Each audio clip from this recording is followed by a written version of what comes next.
Fire service शहीद दिवस लगी कटक अग्निशम कर्मचारी मान द्वारा एक रोड शो आयोजन कर अवसर में अग्नि सचेतनता नहीं वार्ता दि जाए। रोड शो कटक बक्सी बजार आरंभ हो मंगलाबाग राणीहाट ओम्पी बादामबाड़ी दे पुणी बक्सी बजार स्थित फायर स्टेशन में पहुंचला। प्रतिवर्ष एप्रिल 14 तारीखर एप्रिल 20 तारीख पर्यंत फायर सर्विस सप्ताह भाव पालन कर सचेतनता सृष्टि कर प्रतिवर्ष अग्नि दुर्घटन जो धनजीवन नष्ट हो्रास करने दिवस पालनर मूल लक्ष्य यह कहते assistant fire officer Sanjeev Behera.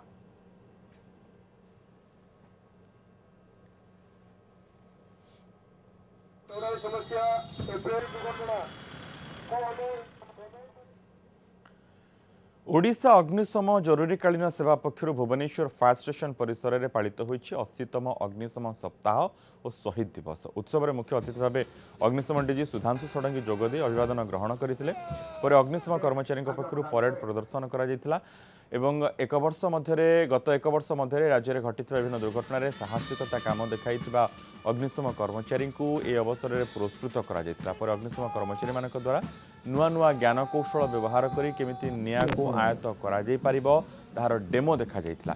2023 रे राज्य में 322 दुर्घटना 32 जीवन जाइतिला। 126 कोटी टंकार संपत्ति नष्ट होइतबा बेले समस्त को सचेतन रहिबा को फायर डीजी कहिसंती। आज आम राष्ट्रीय अग्निसेवा दिवस और शहीद दिवस पालन करुचे। आज दिन में आम चिंता करवा जे निया गोटे प्रकार भयानक जिनस जो आम समस्ते सचेतन हवा। छोट घर ठू बड़ घर हो उच्च अट्टालिका हो जो प्रतिष्ठान रे जे आम अच्छे समस्ते सचेतन हवा।